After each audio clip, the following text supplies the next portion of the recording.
What the hell? And here we are at Club Dub Studio on a date with Destinee. I'm Eric Hansen, and I dabble in music, production, promotion, and I'm dabbling in a podcast. I'm also now applying new science, actually very old science, of the keto diet, which I'll discuss with you momentarily.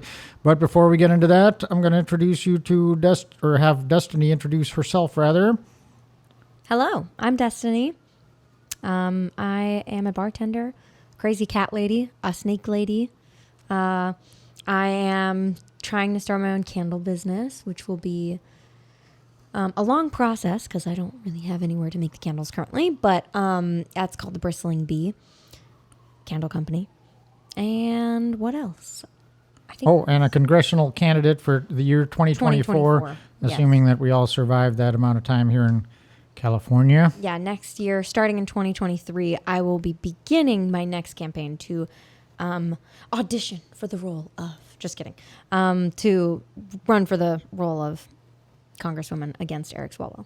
Excellent. And that'll be, this year it's kind of sad because I don't see any, I don't think we have any choice other than to check his box or write in than pen in the words, anyone else. Just pen in my name. Oh, yeah, that's a good idea. I'd get like 3 votes. Actually, that's not a bad idea because even though that they kind of tricked her with the bureaucrats in Alameda County managed to trick us. And I don't know why I didn't do that because you can still pen in someone's name. Mm-hmm. I should have continued the race. Yeah. So, anyway, you can pen in her name as a statement, and that also will help do name recognition. They'll go, who's this Destinee? And then they'll tune into the podcast and they'll learn everything they need to know. Mm-hmm. And Destinee and I do not agree on absolutely everything yet, but we both have the skills of critical thinking that we apply so that we can kind of relate to one another's respective perspectives. Respective perspective. I like that. Yeah, that's actually like a rap lyric. So, yes, that's... so anyway, as we start, we were kind of talking about health and diet.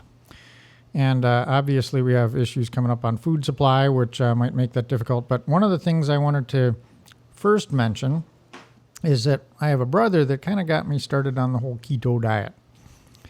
And he was telling me about it, carbs, sugar, you got to just knock them out. And there's like a strict limit on that. And if you apply that limit, your metabolism works entirely different manner. And so one time I went to breakfast with him in Los Gatos, and we had this beautiful eggs. It was an omelet that was with like hollandaise sauce, a crab omelet, and it was I don't like friggin'.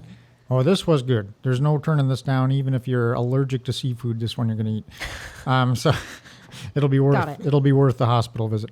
And then but there was a side dish of this country potatoes, like a hash brown potatoes, and it was with the saffron in it, and it was just so delicious.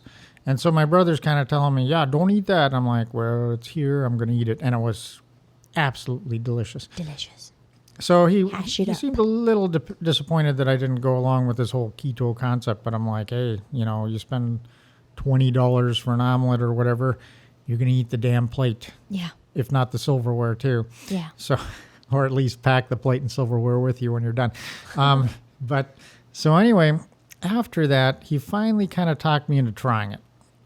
And so I watched a couple Dr. Eckbert and a couple Dr. Berg videos. I'll put some links in the comments. And was studying the way sugar reacts on the body. And I remember when I was in high school, I had a very wise biology teacher that taught me 2 important things. The first was that there's no great beauty on earth to compare with... Oh, no, that's not it. That was my own philosophy. I'm sorry, I got them mixed up with myself.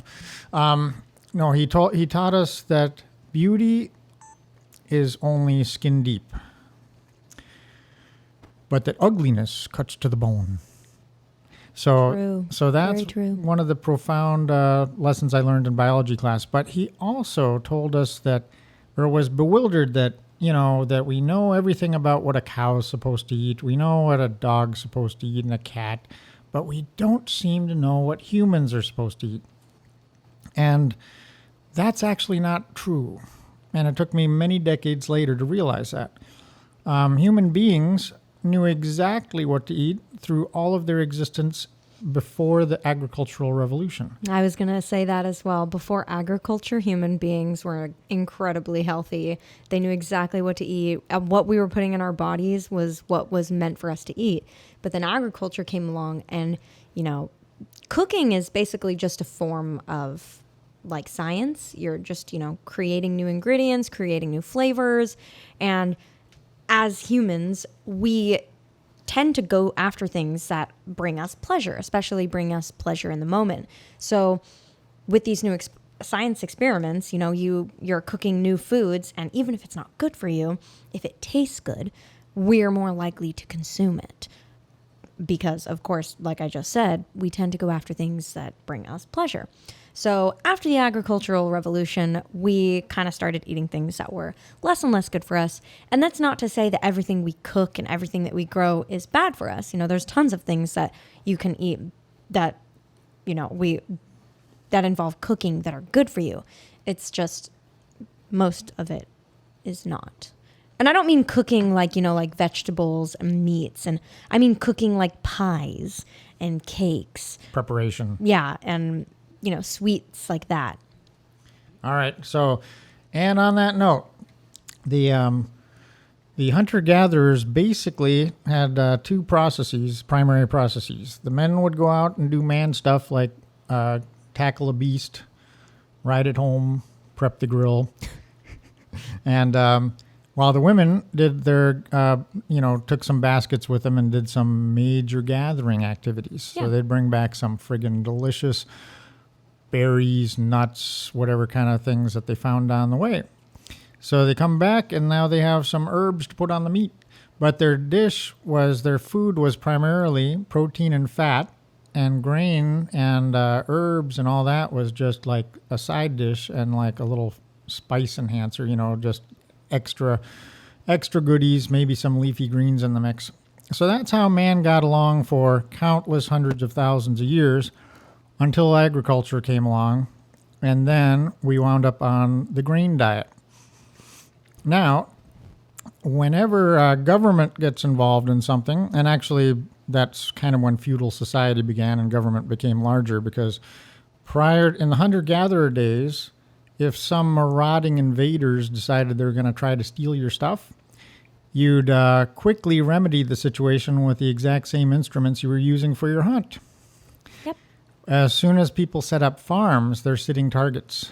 So then the marauders can basically come in a mob, gang up, rape the wife and the daughter, steal all your supply, and that's when the castles got built, so that basically you had a kingdom and a feudal society where somebody offered protection. Mm-hmm. So and you have the strong be the protectors, and the weaker would do other jobs and tasks. Yes. So whereas some might see us go back to hunter-gatherer days, that's not really, I don't think, a realistic goal. And theoretically, the maximum the Earth, according to some authors of note, is basically 500 million, which happens to be the same number that the globalist pricks are recommending for maximum population now. So hunter-gatherer basically can only be sustained at certain population levels. To have a larger population requires kind of more efficiencies. But in addition to government corrupting the dynamics of how we raise food, how we secure it, and how we get the food from the farm to our plate, the government also gets involved in deciding what and how we eat. And so I set up a page that's called Government Science on Facebook that kind of gets into this. But in general, science is corruptible. There's no more corrupting a source or nothing more corrupt and corrupt a source as government and connections with government. So what happened was in the 70s, people used to at least eat butter, and the farmer's breakfast was very popular. Bacon was cheap. You have your bacon, your eggs, you butter the hell out of your toast, call it a meal, and believe it or not, that's actually pretty good for you, except for the bread. And Yeah. that's where the keto diet comes into play. What happens with your body is as soon as you have sugar, or any carbs, sugar is just a form of carbs. When you have carbs metabolize into sugar, then they go into blood sugar, and it causes an insulin response. The biggest number one health crisis in America today, and potentially the globe, is diabetes and related illnesses, including heart disease. Isn't that the number one killer in Yeah. America? Yeah, so we'll present a list in the for those that are watching us on YouTube. Ultimately, your metabolism, as soon as the insulin response hits, it converts the method of metabolizing from burning fat, which might be from your food or off your body, to burning through sugar and carbs, because that's a low-hanging fruit, but it actually is more likely to be storing fat. So your metabolism has two primary modes. One is to store sugar, carbs as fat on your body, and the other method is to burn fat. So I tried this whole keto thing at the advice of some measure of nagging of my brother, and I don't really like sugar all that much, but I used to drink lattes all the time, and lattes have milk. Milk has lactose, and that actually is sugar. I had previously learned that non-fat milk is worse for you than whole milk. So Yeah, whole milk is better for you because it contains more fat and less sugar. Exactly right. So the glycemic index goes down, and what you want is a lower glycemic index. However, once I went to the keto mode, I realized that the latte is not even on the menu. However, I'm very satisfied with the Americano, which is basically you take the same espresso, put it in with water, and put whole heavy cream in it. No milk, no half and half, especially not any sweeteners. And then you have a drink that you can have in the morning and run the whole day on, and then you defer eating. And part of keto is intermittent fasting. So, for example, I was invited to go on a hike with another brother down in Gilroy. So I deferred eating anything till I had my coffee. We were going to meet at 11 o'clock. So I left here at 10 a.m., filled my glass with coffee, cream, and nursed that on the way down. So it's an hour drive to get down there. Then we went hiking, and he kind of, I don't know if it was intentional or not, but he kind of got us lost, and it wound up being a huge, first, the hike is gorgeous. There's a huge climb. Where's the hike? It was right off 152 at Something Springs. I'm going to put it in the show notes, I guess, because I'm kind of forgetting, and I can even put a map. But you climb under this canopy, so it's cool. You're under trees. There's moisture in the air because it's close enough to Watsonville. And so it's on the other side of the mountain of it. And you're climbing higher and higher and higher and just getting beat. But ultimately, he kind of got us lost, and we returned on a loop, and it wound up being a 3 hour and 15-minute, almost what I'd call an ordeal. But normally, with a normal diet, if you only had coffee and you're out there, you would have been dying of thirst and dying of hunger. Your stomach would be uncomfortable. You'd get low blood sugar. You'd get headachy.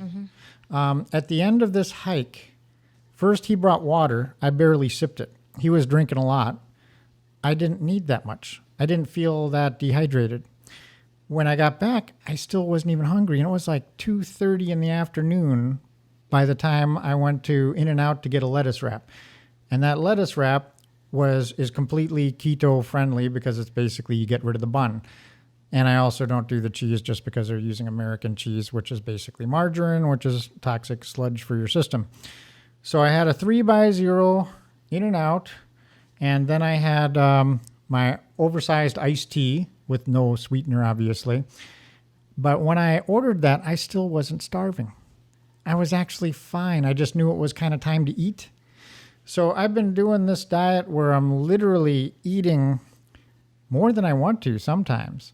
and more often than I need to other times. And sometimes I'm stuffing myself when I'm full. However, I'm down roughly approaching 30 pounds in basically 2 months or so. Yeah. I can tell a difference. Just like every time I come over, I know I live here, but technically I don't actually stay here.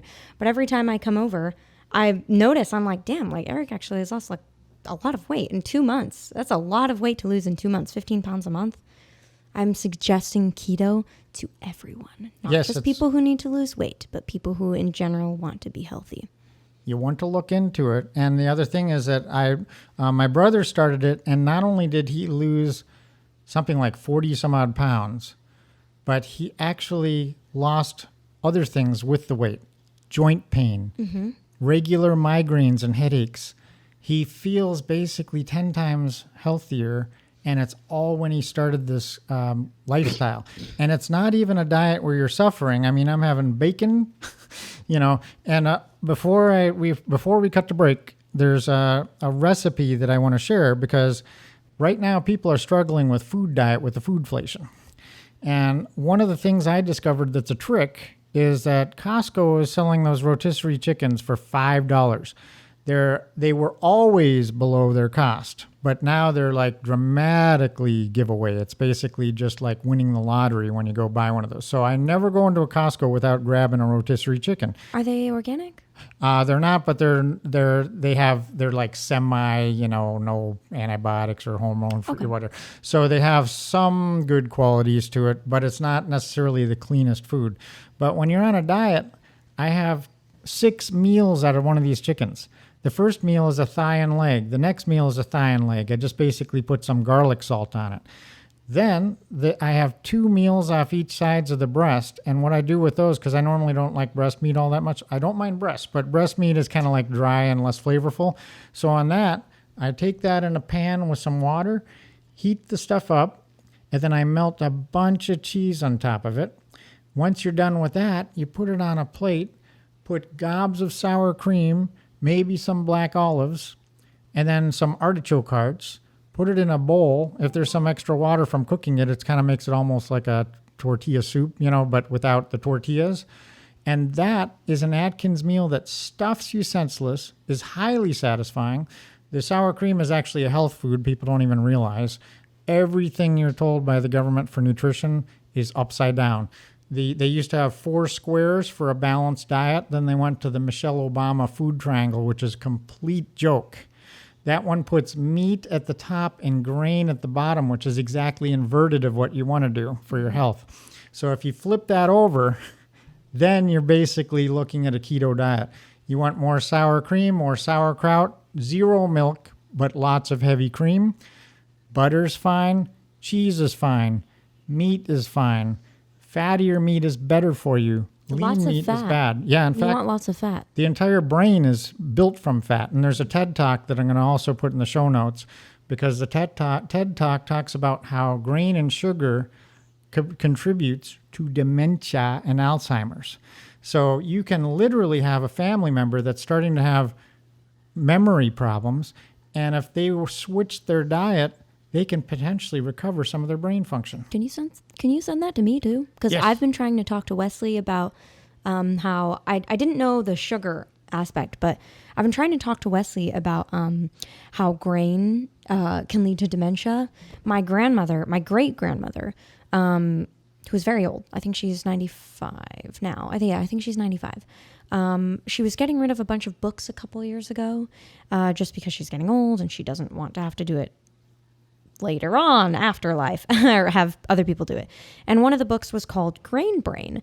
And I still have this book. I haven't read the book entirely, but I flipped through some of her notes. And this is when it occurred to me like, oh my gosh, like grain and bread is actually incredibly bad for us. It's okay to have some bread and some grain every once in a while. It's not like going to kill you, but I love bread. I eat like toast is part of my everyday routine. So the past week, my boyfriend has been like, are you okay? Are you feeling sick? Like, what's wrong? Because every time he offers to make me toast, I'm like, no, I'm okay. Which kills me inside because I love toast. But yeah, it's just kind of mind boggling how it's looked at as toast and bread being so good for you, but it's actually not in the long term. So yeah, there is the book. We'll try and get that in the link in the description as well. It's called Grain Brain, and definitely send me that TED Talk because I want to introduce that to Wesley. Excellent. And we're going to take a brief break, and we'll be right back to talk about what to eat and what not, and how to make your whole life, whatever remains of it, better. And this is A Date with Destinee.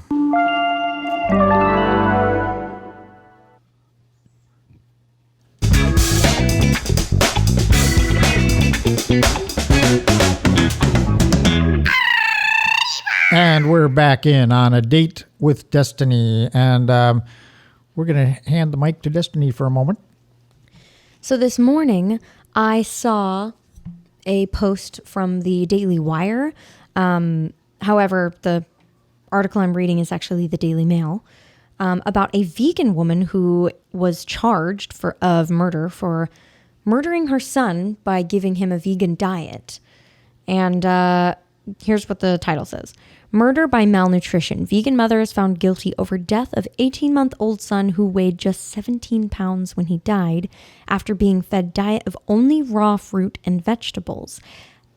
I think what's happening is I know a lot of people who are vegan, and I know that there's a lot of people who think that veganism is incredibly healthy. It's a good diet. It's not. Veganism is not a healthy diet. Sure. Could you eat a vegan diet if you really tried and be healthy? I'm sure it's possible, but most vegans don't do that. There's most vegans who go to the store and they pick up processed foods and processed fake meat, and they say, oh, this doesn't have meat in it, and but it has a lot of other additives and sugars in it that's not good for you and not healthy. And we as humans can't just live off of nuts and vegetables and fruits. So I think what's happening is there is like this radical belief of the left that like we all have to be vegan because we don't want to harm or hurt animals. And I understand the sentiment, but I don't think that they realize or recognize that veganism is actually also bad for the environment, because you have to consider, if you're eating only raw fruits and vegetables, the amount of land it takes to grow those fruits and grow those vegetables, the amount of animals that it kills just to maintain that land and just to actually get the land, the amount of water that is used for more crops being used. So I'm not saying, because I actually don't know the stats or the statistics on what is better for the environment. I'm just saying that veganism is just as equally bad for the environment as just a normal regular diet. Well, it's actually in a way worse because it's not sustainable farming. Sustainable farming is balanced, where basically the animals provide fertilizer for the plants. And so a local farm gives you the best food possible because it's growing both produce and animals. And so there's an exchange and a harmony between those things. Now, I'm a little bit on the concept of water use. I'm inclined to declare that a false concern, and here's why. This is something that a lot of people are forgetting. Government is run by people that thrive on power. That's what draws them into taking power. And one of the things that gives them power is rationing. So that's why in California we have constant artificial droughts. It's a Mediterranean climate, but there's a water table well below us that's accessible. And if they did anything about infrastructure, we'd be fine. If they failed on infrastructure, they can at least not dump millions of gallons in to save a sucker fish or under some bogus reason where they literally drain lakes into the ocean and say, oh, well, we had to do that to save some endangered species. No, you didn't. We actually need food. We need our agriculture. That's one of the primary economies in the state of California. Additionally, water is the most abundant resource on the gosh darn earth. We are covered literally 3/4 of the earth is literally a mile deep in water. Okay? There's no water shortage. The only thing that can be made legitimately unavailable is energy. And energy is made short by inane politics by the same power-hungry politicians that want to ration. And so, for example, there's no reason a coastal state like California wouldn't have all kinds of desalination and pull whatever damn water they want. We should have a friggin' oasis here. We should be able to water the hills so that instead of having those golden blonde hills and summer fire risks, we'd look like Scotland year round if we friggin' had the desire and enough affordable energy to make it happen. So technology is suppressed by government to keep affordable energy from happening. Renewable energy is a fraud. The only legitimate renewable energy is hydropower, and the environmentalists have a fit anytime someone talks about putting up a dam. So, because the Marxists don't want energy independence. They don't want affordable energy. They don't want abundance. They don't want prosperity. They want people to live hand to mouth. And their government partners love the idea too, because a public that is hand to mouth, living the third world dream of basically having to carry buckets of water on your head from some contaminated source back into the village, that's what they love, because these are people that are way too busy to get involved in politics and voting creeps and criminals out of office. So that is the main message people need to know about the way society and governments work. The government benefits from the suffering of their subjects. Governments that are limited are prevented from torturing and making everyone victims of their politics, and then prosperity happens. Another thing people don't realize is a lot of people think that there's never a tax that's bad and that the only evil that can be done is someone not being taxed enough or paying their fair share. Well, in fact, taxation is proven to be something other than a linear relationship. When you go to a higher tax rate, you reduce revenue in many cases. So it's like, well, we're taking a bigger percentage, but we're also killing the economy, so we're taking a bigger percentage of a smaller pie.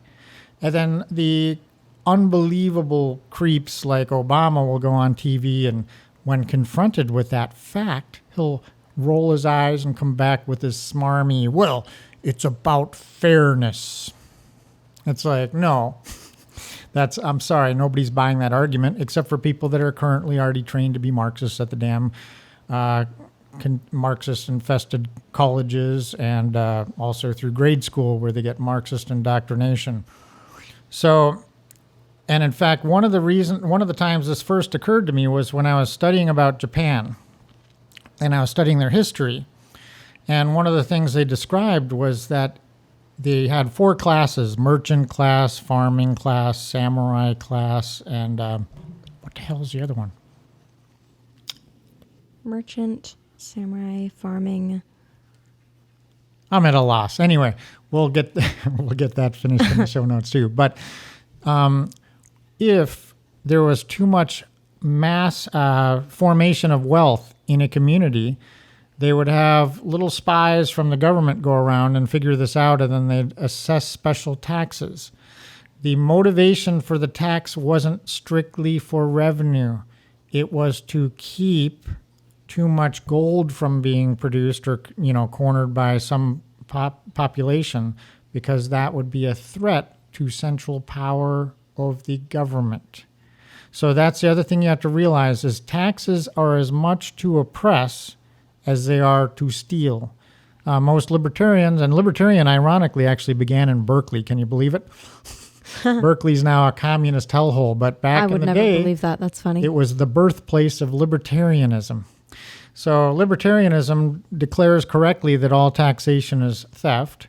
And then there's intermediate mindset saying, well, yeah, but we have some infrastructure. So like HOA dues are collected to clean the pool and do things that everyone's using.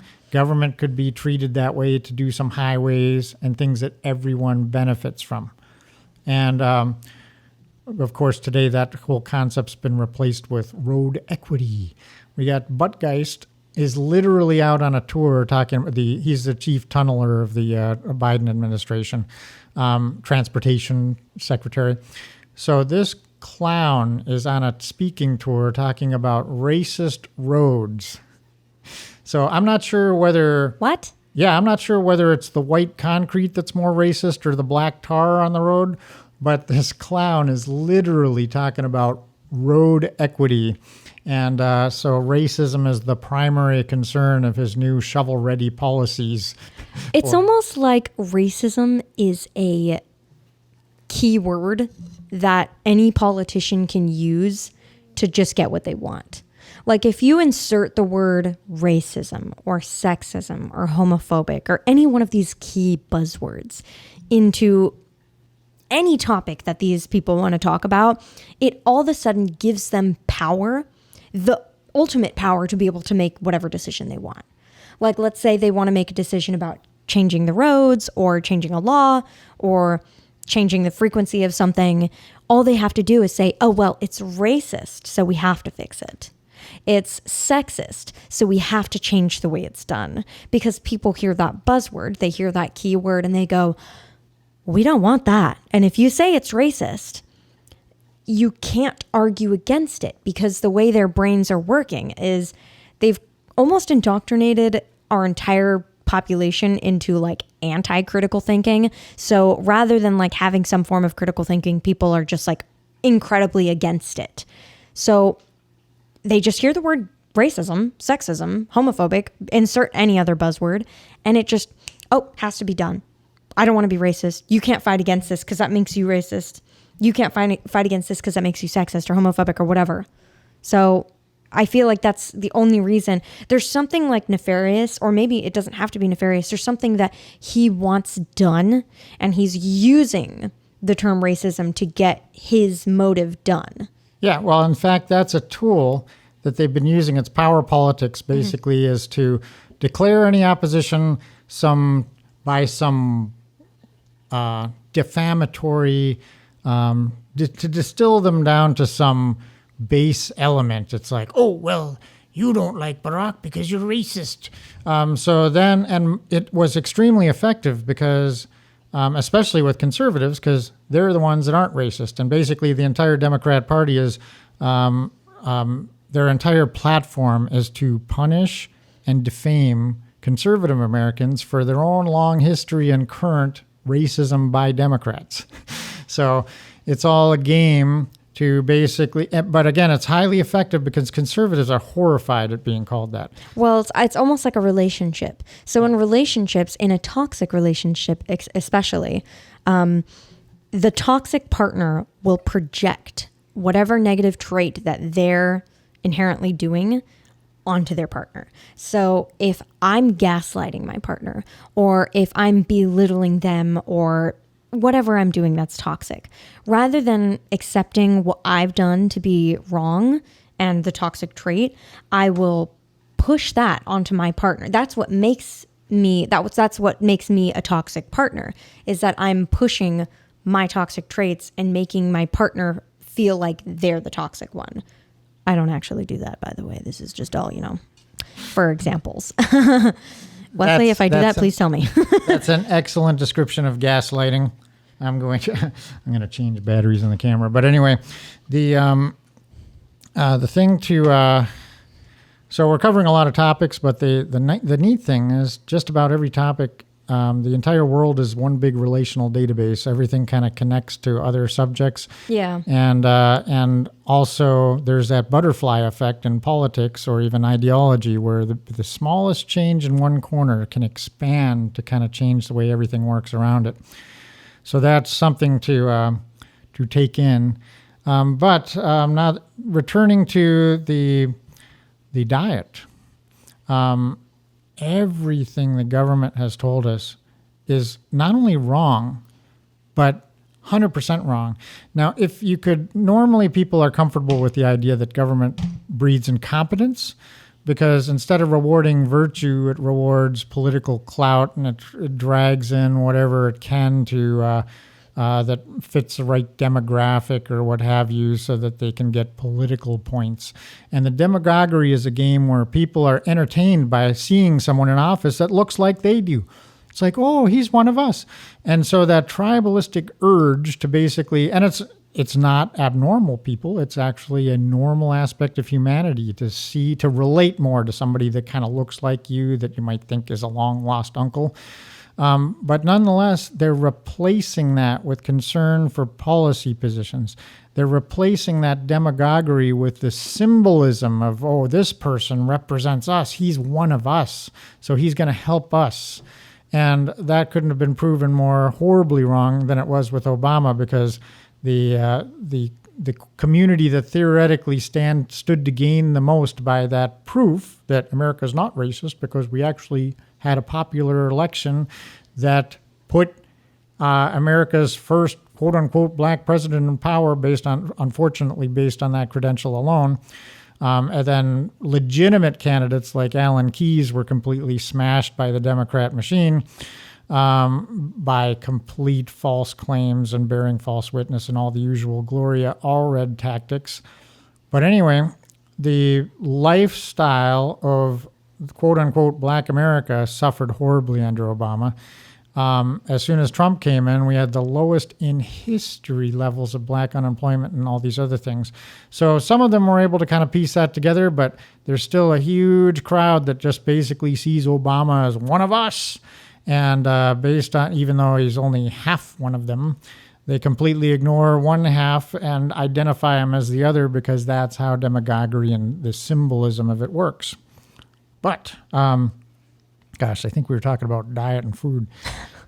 But I agree with you completely on that aspect. And I think what you were going to get to, and maybe if you weren't, the person who's in charge of diet and health and safety, you should probably take a look at that person before taking any advice from them, because they're not healthy.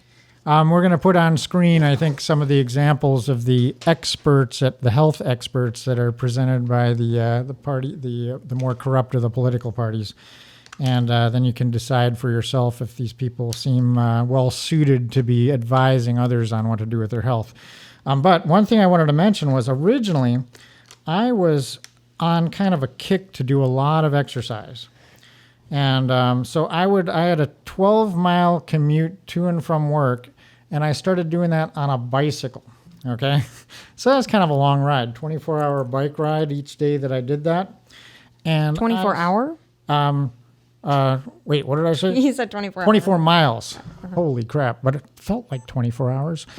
But I was kind of put my life in danger to get out on the busy roads, Capitol Expressway and all that, to get to work when I was at Seiko Instruments. And I took the bicycle, but at that time I had love handles galore. Now, that was also at a time when they might have been put to good use, but but I was not lean by any stretch of the imagination.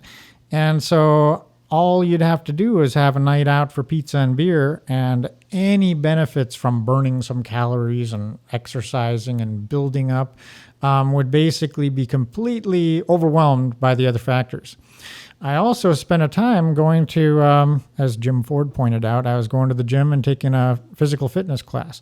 It was a grueling hour. They basically worked you really hard. It was not like a relaxed, take a walk kind of thing. You were running, you were jumping, you were doing all kinds of exercise. Bench press, which I actually like because you get to lie down for it. Huh. And I actually built, had some reasonable strength in that regard. But I was losing, but it was at a great cost of basically going every day and just beating myself for an hour. And so I was losing some weight and then just doing what I'd normally do with diet. And a lot of people that were there working out would talk about, yeah, I like to do this so I can have my beer and I can have that. When with the keto diet, your workout is 100% burning fat. So you can take an hour walk every other day and you'll be losing weight and getting in shape on a keto diet. And you'll still not be hungry. At the opposite side of the spectrum, fruit diets, people that do like a fruit-only diet, are starving all day long. They can never actually satiate their appetite because their entire physiology is programmed to seek fat and salt, and they're instead giving it sugar. Mm-hmm. And the sugar basically puts them on a roller coaster with their insulin. Another thing to note is that if you go to a doctor and they give you a clean bill of health, they're not testing for future diabetes. They're testing for, have you already crashed your ship into the rocks diabetes? And the way that works is that a legitimate doctor will test for insulin response. Insulin response shows how you're dealing with sugar when it's introduced to your body. But most of them are only looking at blood sugar. And if blood sugar levels are out of check, that means you've already taxed your pancreas and all your organs so heavily with a ridiculous diet that they basically surrendered. They're not doing their job anymore. You have insulin resistance in your tissue, and the pancreas is working harder and harder trying to produce more and more, and it basically just fails. And then your blood sugar goes through the ceiling, and congratulations, now you're diabetic, and you get to live the diabetic lifestyle, which is basically a chance to start the keto diet late. But the other thing that the American Heart Association is in on the crime. When people look at cholesterol level, that's all the American Democrats ever talk about is cholesterol, cholesterol, cholesterol. And they do delineate into good cholesterol and bad cholesterol. And as my dad pointed out, his doctor explained it very well to him. The good one, HDL, is, there's LDL and HDL. L stands for lousy on the LDL, and the HDL stands for Happy. Happy, yes. Yeah. So I almost forgot what the math was on that. But Hooray. anyway, cholesterol is a healing agent. People are being put on statin drugs to attack their liver, ultimately to be put on dialysis and all this later. They're attacking their liver to keep it from producing cholesterol, so that they go in and they get a nice lower cholesterol reading, and all the idiot quacks can say, yay, your cholesterol's down. The thing they don't realize is the cholesterol is sent to your arteries and sent to your heart and sent to these places as a healing agent when you're inflaming them by giving them sugar and grain diet. So the behaviors that make diabetes also make heart disease. And then the cholesterol is trying to rescue it, and blaming the cholesterol is like blaming the policeman or the ambulance at the scene of a crime. It's like, well, they were there. They must be the cause. Correlation. So that's how that's how dumb this all is. And the egg industry was bashed by the sugar industry in the 70s, and that's when they came up with margarine, which is the worst crap you can possibly cake into your system. My mother was a retired RN, and she was smart enough to look into this stuff. And because she looked into it, our family never fell for that garbage. We always just had butter, and maybe in moderation. Meanwhile, I'd go to my friend's house, and his parents were on the margarine bandwagon because their doctor said it was good. I can't believe it's not butter. Yeah, so then they take a squeeze tube of this margarine and cake it on toast to a level we'd never imagined doing with butter, and then put cinnamon and sugar on it. And that was a snack I'd enjoy when I was over there. As a kid, it's like, oh, it tastes pretty good. I'm not going to lie. I do eat that snack sometimes. Yes. But not with margarine, with real butter. So anyway, it's the worst poison imaginable. The margarine has since been, it took 30 years for medicine to finally say, oh, yeah, that was a joke. We don't want to actually use margarine. But vegans are still using it to this day, and without even realizing it, without even thinking twice about it. All these vegan recipes online, you'll see margarine as a main ingredient.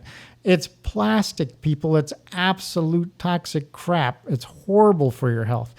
The other thing is that the American Heart Association will jump to put big labels of heart healthy on the products they approve of for your diet, such as Raisin Bran. Now, I used to like Raisin Bran. I'm like, oh, this is good for me, good. And it tastes great. It has a higher glycemic index than Coca-Cola.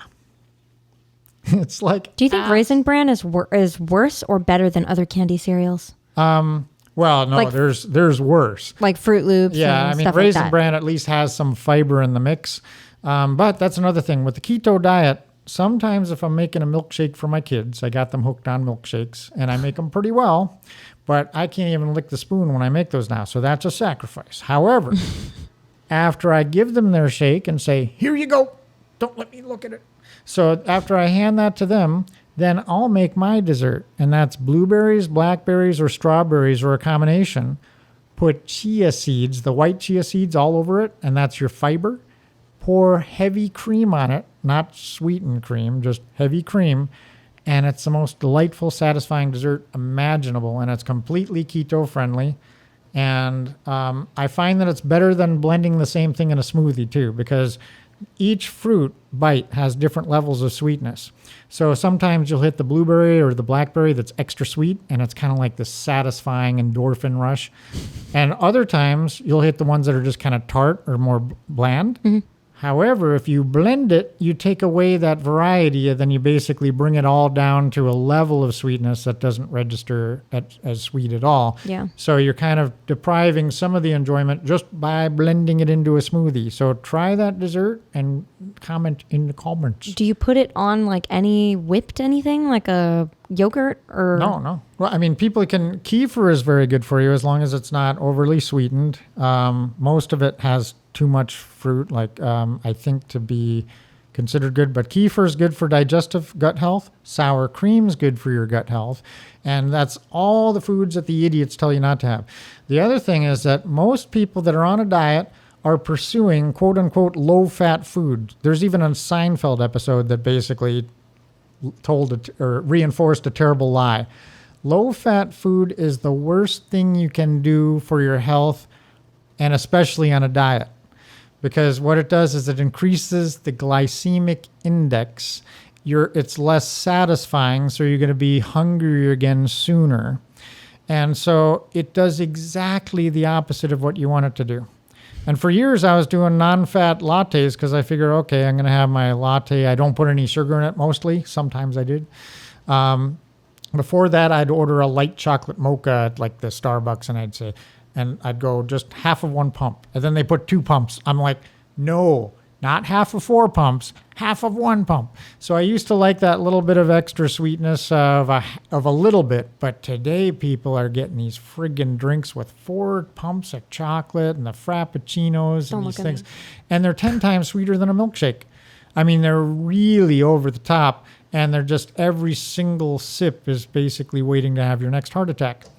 And so that's, we should probably go to a quick break. And I'm sipping my coffee innocently over here with my sweet ass coffee. Oh my God. Thankfully, it's actually just, I got black coffee this morning and then added my own creamer to it. But it is the most unhealthy creamer you could possibly think of. It's what's the freaking brand that's got like the vanilla bean? Oh, the French vanilla one. Yeah, I forget what it Yeah, don't look at me. Yes. I'm trying, okay? Yes, and that's the first time Destinee ever said sweet ass on the show. Yeah, other than smart ass, now it's a sweet ass. All right. Yes, and we'll be back in a moment on A Date with Destinee. And...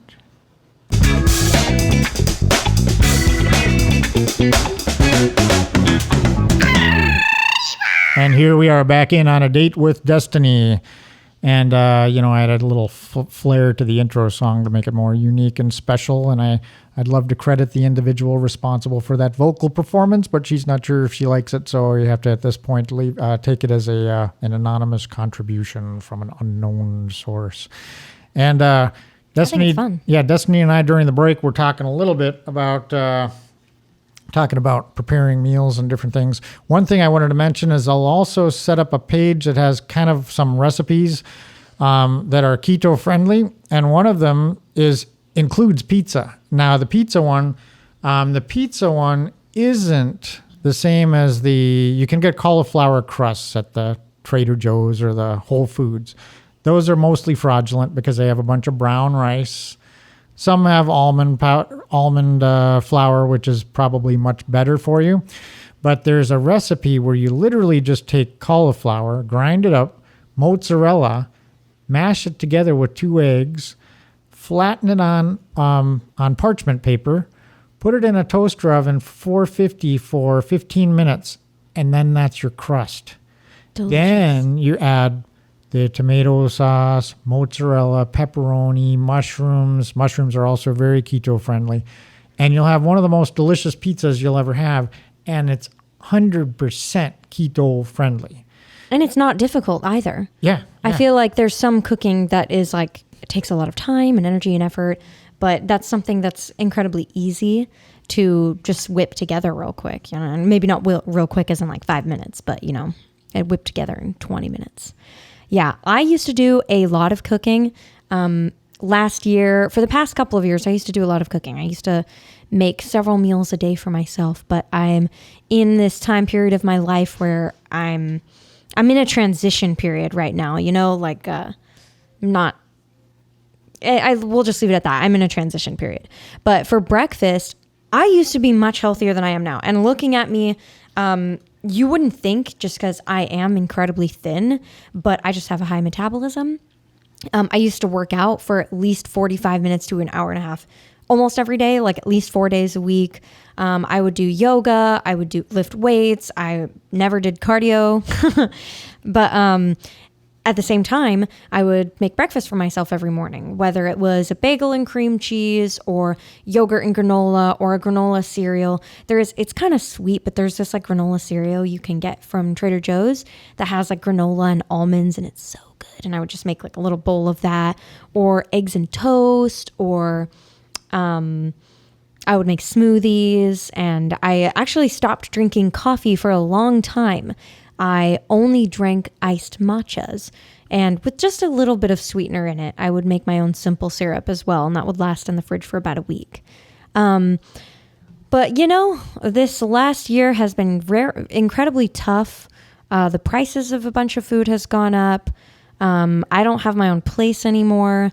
I don't have the money to be shopping at Costco because if it's just me, like the food kind of goes bad.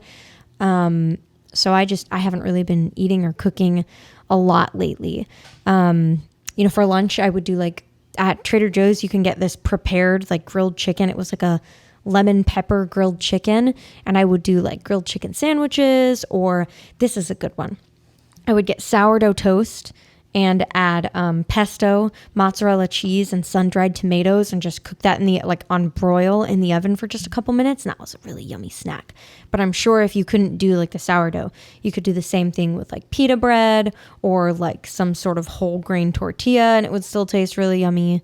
My diet does not consist of anything that it used to. I used to have a lot of like healthy fats like avocado, and now I don't usually eat breakfast. I skip breakfast most mornings, and I just have my coffee. And if I do breakfast, I'll do eggs and toast. Bacon. You forgot bacon. I'm forgetting the bacon. I'll do eggs and toast, or I'll do oatmeal, but sometimes it's the packaged oatmeal, and I know that's not as good as like, you know, the better oatmeal. And I work at Buffalo Wild Wings, so I feel like my food mostly consists of fried food from Buffalo Wild Wings because, well, I work there, so I get a 25% discount.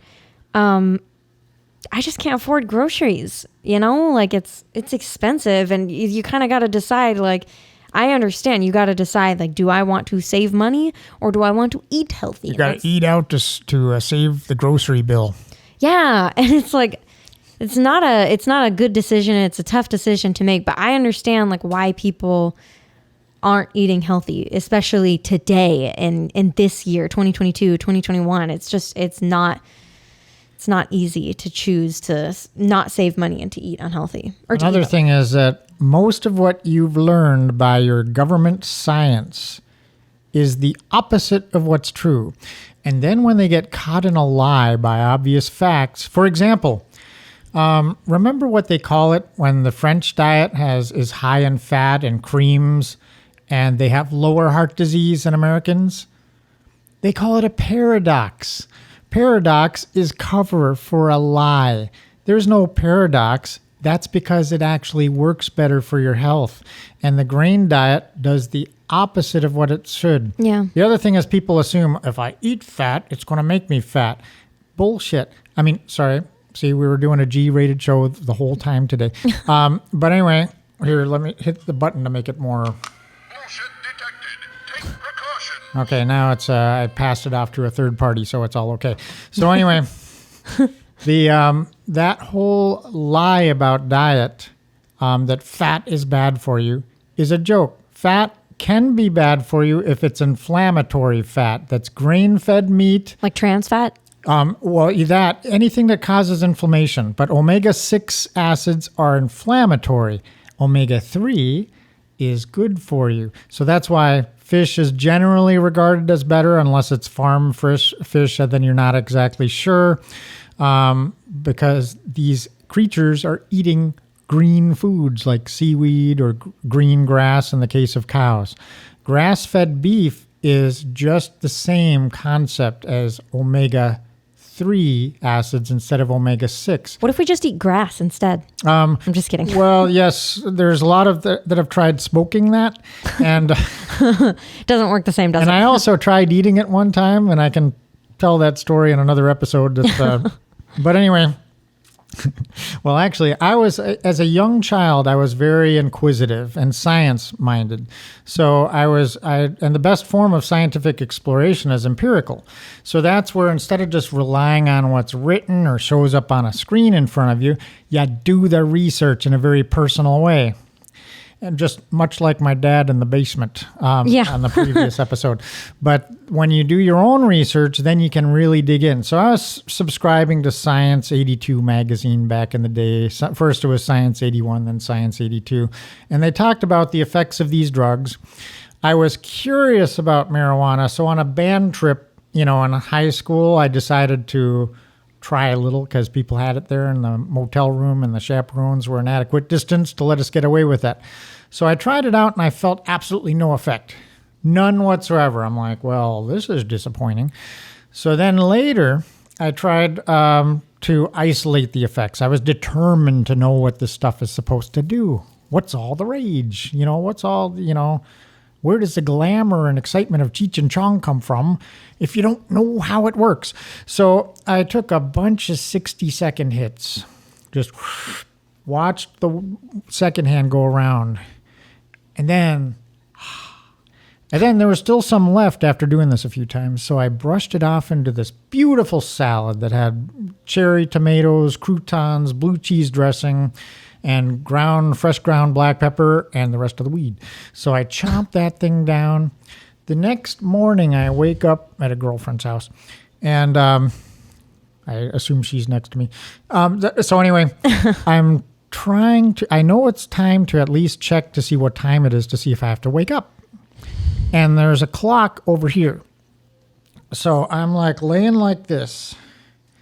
It took all my effort to turn my head just to see what time it was. I mean, it was like absurd. So then I'm like, okay, I'm satisfied. I know how this stuff works. And I didn't do much more experimentation with that because the one thing about getting stupid, they call it getting stupid for a reason. It's fat soluble. It stays in your system for days. I didn't like, when you drink, you feel kind of stupid and have fun, right? The next day, if you're drinking cheap crap with a lot of sugar in it, then you're going to have a horrible migraine and pay back the price. But if you're drinking high quality alcohol, you wake up, maybe you're a little wiped out, but you're still kind of there. And it's like, yeah, that was fun. I'll do it again sometime. So, but with marijuana, it stays in your system for days. And I just don't like feeling stupid 3 or 4 days after the party. I'm just like, where am I? What happened to my goddamn brain? It's like that Spicoli thing in Fast Times slamming his sneaker on his head. That's my skull. So I just don't like that ongoing numbskull effect. And a lot of people now are voting on it. The other thing people don't realize is that what seemed a harmless, maybe gateway drug is actually much worse than that. And there's a reason that there's been a big Soros push to legalize it. Now, I'm a libertarian, so I'm all understand the concept of you ingest what you like, but you live with the consequences.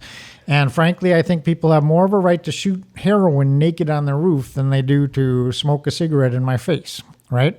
Because in one case, they're doing their own thing. In the other case, it's in my face. It's like, I don't want to participate in whatever you're smoking, dude. So put a helmet on, put yourself in a spacesuit, and enjoy whatever you feel you need to breathe in. So, I mean, people don't have a right to burn a stack of tires in their backyard if that's drifting into my yard either. So that's how the your freedoms end, where where they're blown in my face kind of thing works. So, but anyway, ultimately, marijuana, when it's used the stronger stuff and the harder to measure stuff like edibles, you can literally have a psychotic break based on somebody having too many squares that just didn't experience. So before it was with the normal marijuana that you smoke from a plant, it would be exceedingly difficult to like do anything bad right with it. But most kids start smoking cigarettes at 14, and that's true for marijuana. The human brain is still developing until the age of 25. When you introduce marijuana in a heavy enough volume and regularly enough from 14 to 25, you're increasing your risk of getting some rather serious ongoing conditions like schizophrenia and bipolar, which seem to be epidemics now. Gee, wonder why.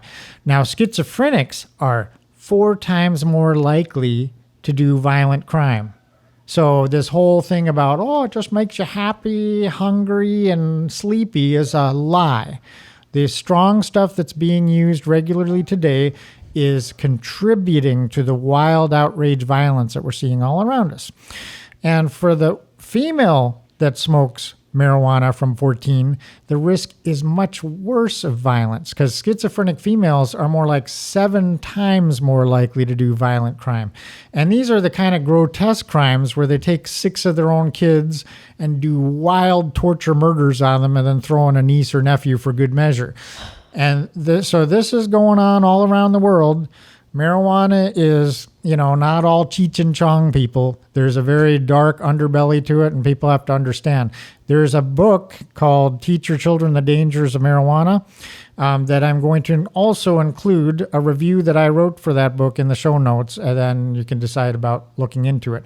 Now, again, I have friends that are regular users that are pretty responsible people, and they're absolutely fine. They're not using the strong stuff, and if they did use edibles or other products, they're able to measure it reasonably. They're not like novices that are putting it in a Juul thing and like amping it up and then just like taking themselves to a psychotic breakdown on the first try. So, and I think I've probably said enough about that. I'll give the mic back to Destinee to share any thoughts she has. Yeah, well, I think you pretty much summed it up on the marijuana thing. I used to smoke heavily a lot. And I think I'll definitely share more like on another episode, but there was about a year to 2 year, I can't even remember. This is how bad it was. So it was at least a year, maybe 2 years of a time period where from the moment I woke up to the moment I went to sleep, I was high. Like I was high. I was never sober. If I ended up sobering up, it was at work. And then after work, or even sometimes on my breaks, I would go and get high. And what's funny is from this time period, my memories are so jumbled up. I can't even remember like coherently what is correct, what goes correctly in the timeline. I just know like, all this stuff happened. Don't know when, don't know how, don't know how old I was, but it happened. And it wasn't the weed that actually led me to try other things, because I had no interest in trying other things until I made friends with other people who tried other things. It was my friends who kind of made me interested in trying other things because I, at the time, was more of a follower, definitely not a leader. I probably still am. Not just kidding. I've definitely changed since then. But yeah, I think you've touched up pretty well on that. In a future episode, I'll definitely get into some crazy schemes that may have happened while I was on or off of these super highs. And as for the food, Super highs. Yeah. Well, I call it a super high because I was super high. Outstanding. Yeah. But as for the food thing, I don't know. I'm definitely considering trying keto, but man, sugar is so hard to get rid of. Like my coffee, like I drink it in my coffee. I crave sugary snacks. It's addicting. Like you can't get off of sugar. Do you know what I'd mention is in my experience, sugar, like my lovely mother that's 88 has a little bit of a sugar enthusiasm that she's had since she was a kid. So I sometimes joke with her that she's on the WW diet, except in her case, it would stand for Willy Wonka. So, she, for a while, she was eating just almost all desserts. And then she started taking cod liver oil, which actually seems to contribute to a healthy appetite to add normal food into the mix. But she's still, chocolate milk, 1% milk is actually worse than whole milk. But most of even the Horizon organic chocolate milk is 1% milk. So they reduce the fat, increases the glycemic index. And then that's not quite as sweet enough, so she'll put Virgil's root beer on it. Virgil's root beer is horrible to my taste. It's like pancake syrup to me. Now, I don't mind root beer. Like Hanson's root beer tastes delicious, and it's hard to find that now all of a sudden. But Virgil's is pancake syrup. It's just like so sweet that it like sucks the moisture out of your body when you drink it. And so there's that. Then there's ice cream, and then there's pound cake and things like that. So, and then, when you're at a certain stage in life, it's not like you want to say, Mom, don't do the things you enjoy. Because it's like, you don't want to boss people around. They've had their life experience. They know what they want to do and all that. But at the same time, if there's a way to talk her into getting rid of the sugar, which is almost, to me, it's like a crack addiction. Because people pursue that. Their whole metabolism's set up for it, and you're craving it, and you need to have it. The other thing is that the more you get hooked on sugar, the more sugar you have to have for it to even register as tasting sweet to you. From the beginning, when I was a kid, Mom would make tuna sandwiches, which sounds good, right? She'd take the canned tuna, but I never liked it. I hated it. Then I was at some girlfriend's house when I was in high school, and she gave me a tuna sandwich, and I'm like, oh, okay. So I took a bite, and I'm like, this is delicious. The reason it was delicious was she used real foods, or the best foods mayonnaise, real mayonnaise, and used dill pickles. My mom's recipe is Miracle Whip, which is super sweet and tangy replacement for normal mayonnaise, and then the butter pickles, which are sweetened. So it's like sugar and tuna doesn't go for me. But when you have a really sweet tooth, everything in your diet has to have sugar. They cook spaghetti with little brown sugar in it. They put sugar in friggin' everything they do. And to me, it's just gross to use sugar in any dish that's not a dessert. And if you do sweeten it, it should be with red wine, maybe, There's actually one dish that I cook. It's a chicken dish, and it's baked, that I do use brown sugar for, but that's because so what I do is I get like chicken thighs, I pound them a little bit, and I get olive oil, brown sugar, lemon juice, and then I cut up some round lemons and I bake it in the oven, and it's just like this perfect mix of savory and sweet. The sugar kind of gets like browned, so it's almost like a crust. Yeah, and I always like brown sugar, and barbecue sauce is all sugar. Yeah. So a lot of times you go to I went to one event, and I'm like, I'm keto, so I'm just going to get the ribs, but I'll skip the sauce. But even the ribs were so plainly cooked with a lot of sugar. Yeah.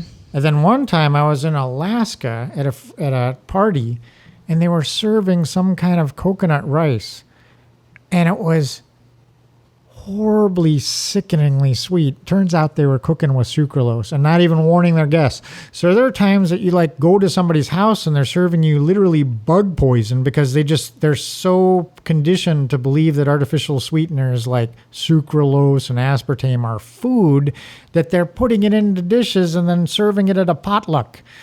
So it's and those another thing to bear in mind with those is, in addition to being horrible for your health, now, like with sucralose, it's combining chlorine molecule with sugar molecules. And it's designed to trick your system and just go through your system and pass through, and then it's not getting absorbed.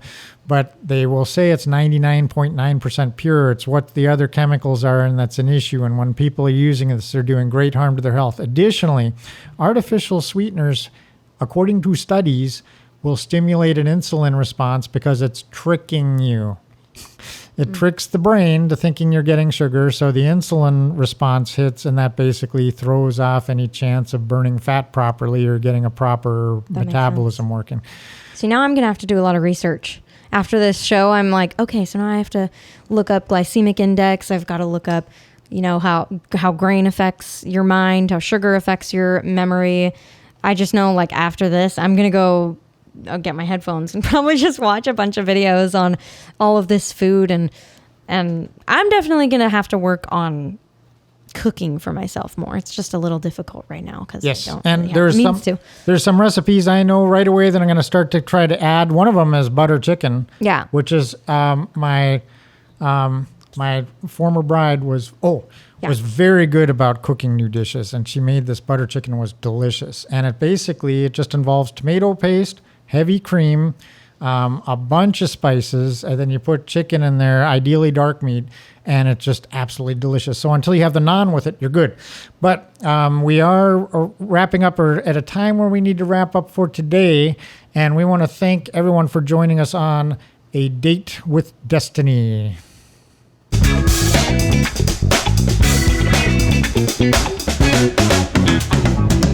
How'd we do? That was good. That was perfect. Sorry, I just I have to be at work at 4 and Okay. I have a lot of stuff that I have to do beforehand today. Okay.